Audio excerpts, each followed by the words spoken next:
It only seems fitting now, after having discussed The Quiet Man, and I am terrified of how many views that is getting, by the way. They're gonna tear me apart for that. To now subsequently discuss David Lean's attempt to film the landscapes of Magical Ireland. As Lean had been inspired by the photography and the searches to truly execute with finesse and power the images for Lawrence of Arabia, perhaps The Quiet Man, another John Ford classic, could inform a majestic, timeless feature epic too. Well, Ryan's Daughter depicts the majestic cliff face over the seas Ireland. Its illustration of Irish communities leaves, well, a lot more to be desired than Innisfree. So Ryan's Daughter, I think, understandably to some extent, is disdained by Irish audiences, a condescending British depiction of the sad, troubled Irish lifestyles, and released at a time when the two nations' relationship was worsening to an unforeseen degree. This film's depiction of the Irish does not feel as though it has aged very well, and the common target now might be John Mills' portrayal of an, simpleton. He won a Best Supporting Actor Oscar at the time. Was this maligned film singled out for featuring a soul-sympathetic, powerful performance?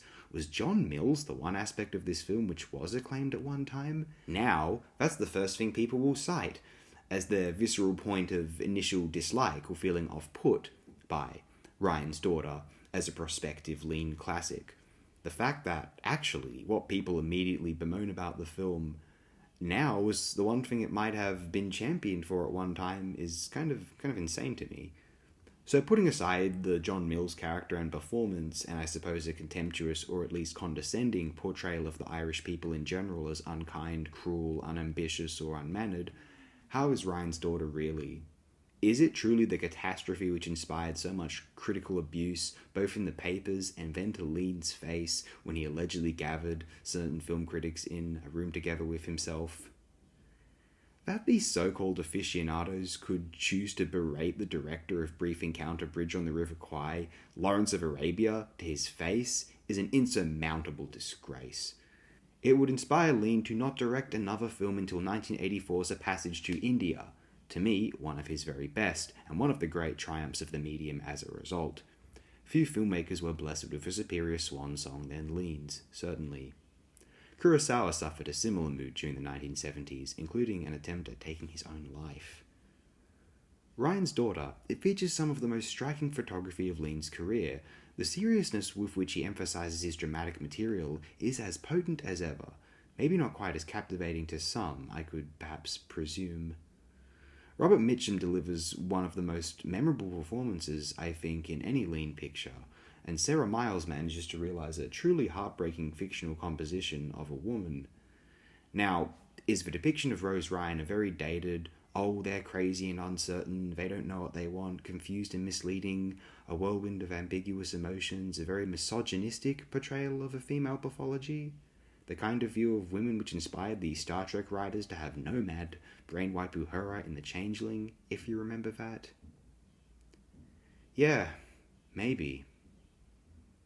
Though taking the character's pathos for what it is easy to get swept up in and feel wholly moved by Rose Ryan's narrative, even if it doesn't truly represent a more modern ideal or understanding of femininity. Emotional chaos, hormonal indecision, reduced to imprisoning, belittling stereotypes, and yet, if just taken as one character, this Rose Ryan here, if just taken as one specific fictional character's behaviour, not as a representative females. The story of Rose is so stirring and captivating, among the most involving characters in any Lean film, along with Robert Mitchum's Charles Shaughnessy. They are the most emotionally compelling, heartbreaking romantic couple in film I can think of right now. John Joss' slow moves comes to mind. Anyway, Charles Shaughnessy's crisis over Rose's behaviour, Rose's lack of explanation for her behaviour, because how could anyone explain it?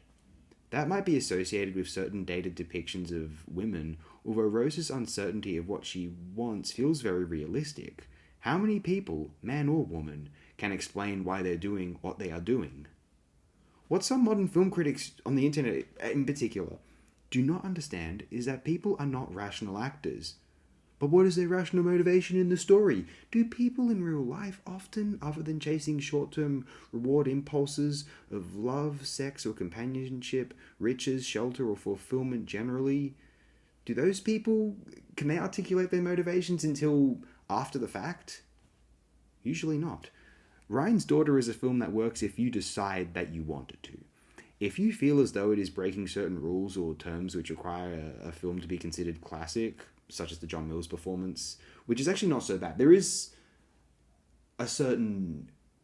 It's tasteless, but there's a certain grace in what they were going for, I might claim. Kind of boldly. But hey, choose to ignore that impulse and decide that it works. See what it was going for, not how it ended up, not how some might choose to perceive it.